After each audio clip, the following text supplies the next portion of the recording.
Yo, j'espère que vous allez bien, c'est votre boy Galsen. Alors aujourd'hui une petite vidéo très rapide, on va parler d'un sujet extrêmement important. Dans cette vidéo, je vais te donner une nouvelle technique pour augmenter tes chances d'avoir une acceptation. Bon, c'est pas une nouvelle technique, peut-être même qu'il y a certains qui le savent déjà, mais voilà, je préfère quand même en faire une vidéo pour toutes les personnes qui ne le savaient pas, pour qu'ils puissent en bénéficier. Donc si c'est bon pour vous, c'est parti, générique. Alors avant de commencer la vidéo, comme d'habitude, les nouveaux qui viennent d'arriver sur la chaîne YouTube, mais qu'est-ce que vous faites les gars? Qu'est-ce que vous faites?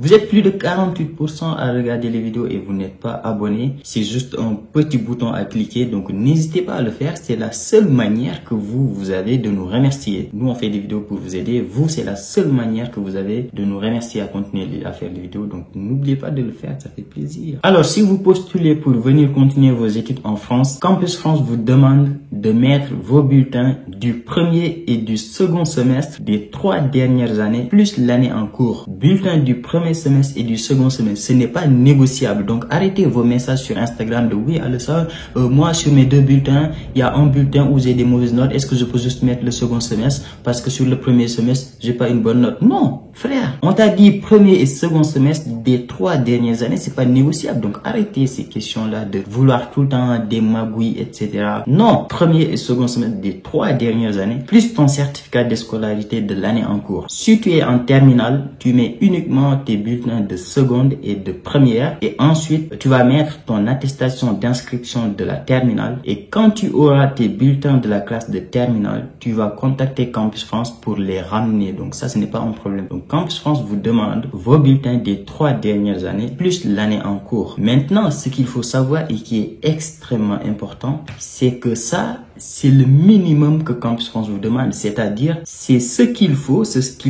pour qu'on puisse valider ton dossier. Si tu n'as pas les 3 derniers bulletins, les 6 derniers bulletins d'ailleurs, les bulletins du premier et du second semestre des 3 dernières années, plus ton certificat de scolarité de l'année en cours, on ne valide pas ton dossier. Donc ça, c'est le minimum. Maintenant, si tu as d'autres choses, n'hésite pas à les mettre et ça va augmenter tes chances d'avoir une acceptation. Et d'ailleurs, c'est le but de cette vidéo-là. Par exemple, je vais vous donner des exemples très simples. Au Sénégal, en Côte d'Ivoire, au Togo, au Bénin, etc., dans tous les pays francophones, le test de connaissance de français n'est pas obligatoire. C'est obligatoire au Maroc, en Algérie, etc. Dans les pays africains francophones, avoir un test de français n'est pas obligatoire. Mais si vous voulez le faire, faites-le. Ça va augmenter vos chances d'avoir une acceptation. Et ça, c'est Campus France qui l'a dit. Ils l'ont d'ailleurs écrit, je vais vous mettre une capture quelque part. Ils l'ont écrit sur le calendrier Campus France que si tu passes des tests de français, tu peux augmenter tes chances d'avoir une acceptation. Donc si vous avez les moyens, ce qu'il faut savoir, c'est que c'est payant. Il y a des organismes qui sont spécialisés dans tout ce qui est test de français. C'est eux qui peuvent le faire. Par exemple, au Sénégal, ça va être l'Institut français. Vous allez à l'Institut français, vous payez, c'est payant. Je sais plus si c'est 15 000 francs CFA ou 20 000 francs CFA. Vous payez, vous passez un test de français et ensuite vous avez un niveau de français qu'on va vous donner. Ce niveau-là, ça va être A1, A2, B1, B2, C1, C2, etc. en fonction de votre connaissance du français. Et ces tests-là, si vous les faites, ça va prouver aux universités que vous avez un très bon niveau de français et donc ils peuvent ne pas se poser certaines questions, même si ce n'est pas obligatoire encore une fois. Mais comme je l'ai dit, si vous pouvez le faire et que vous avez les moyens de le faire, n'hésitez pas à le faire. Ça ne peut qu'augmenter vos chances d'avoir une acceptation. Pareil, si vous avez la possibilité de passer un test de connaissance de l'anglais, par exemple tout ce qui est TOEIC, tout ce qui est Linguiscule, tout ce qui est BULAT, etc. C'est des tests de connaissance de l'anglais qui sont disponibles, que vous pouvez faire, pareil, pour augmenter vos chances d'avoir une acceptation. Là aussi au Sénégal, il y a des instituts qui le font, mais je ne les connais pas. Donc n'hésitez pas à contacter vos écoles et leur demander s'ils connaissent des instituts qui font ce type de tests là pour que vous puissiez les faire et augmenter vos chances d'avoir une acceptation. Mais ça, c'est des choses qui sont payantes. Maintenant, il y a des choses qui ne sont pas payantes. Peut-être que vous avez déjà et vous ne saviez pas que vous pouvez les mettre. Par exemple, tout ce qui est attestation de stage, si vous avez fait des stages, que ça soit en L1, en terminale, en L2, en L3, en master, etc. Si vous avez déjà fait des stages, mais je vous conseille fortement, et vous n'avez même pas le droit de ne pas les mettre. Enfin, j'exagère, mais vous devez obligatoirement les mettre pour augmenter vos chances d'avoir une acceptation.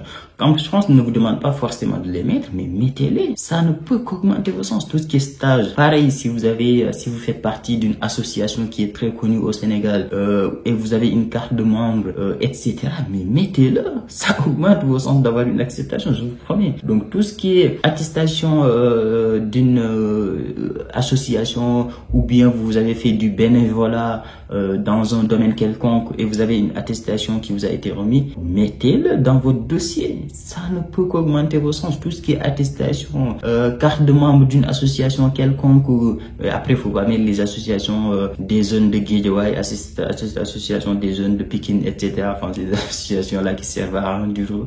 Donc quand je dis association, c'est vraiment des vraies associations ou bien des ONG. Vous avez fait des formations avec une ONG, etc. Et vous avez obtenu une attestation, un petit diplôme, des attestations d'honneur, etc. Tout ça, faut les mettre. Les écoles ne sont pas là juste pour voir vos diplômes, etc. Mais il y a certaines associations, certaines formations que vous pouvez faire, certains stages que vous pouvez faire et qui peuvent apporter au niveau de votre expérience, au niveau de votre capacité d'analyse, au niveau de votre capacité à percevoir les choses, etc. Tout ça, ça ne peut qu'augmenter vos chances d'avoir une acceptation. Donc, si vous avez ce type d'attestation-là, n'hésitez pas à les mettre. Ça va vraiment augmenter vos chances d'avoir une acceptation. Et pareil, si vous avez des diplômes je sais pas moi, des diplômes dans des instituts ou bien des diplômes de formation professionnelle, etc. Tout ça, faut les mettre. Ça ne peut qu'augmenter vos chances d'avoir une acceptation. Je dis ça parce que l'année dernière, j'ai vu pas mal d'étudiants qui mettent juste bulletin des 3 dernières années, plus leur diplôme de bac, et après c'est fini. Leur dossier, c'est vide. Il y a rien de spécial dedans, il y a rien d'intéressant. Et pareil, si vous avez par exemple des lettres de recommandation, par exemple, dans votre école, vous avez un professeur qui vous aime bien parce que vous êtes bon dans sa matière. Vous avez le proviseur, je sais pas moi, qui vous aime bien parce que vous êtes reconnu dans l'école, parce que vous avez été première de la classe pendant 3 années, etc. Demandez à votre proviseur, à votre, je sais pas moi,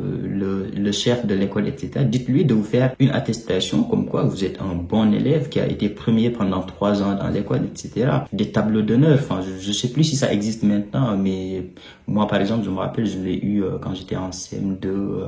Voilà, enfin, je vais pas parler de mon parcours, mais voilà, quand vous êtes premier pendant plusieurs années dans une école, vous pouvez demander ce type de choses-là et on vous les donne sans aucun problème. Lettre de recommandation, si vous êtes bon dans une matière et que vous êtes connu dans la classe comme être le meilleur élève dans cette matière-là, demandez à votre prof de vous faire une attestation, enfin une lettre de recommandation comme quoi vous êtes un bon élève dans cette matière-là. Donc voilà pour cette vidéo-là, j'espère que ça vous a plu. Si c'est le cas, gros like, abonnez-vous et nous on se dit à très vite pour une nouvelle vidéo. Ciao.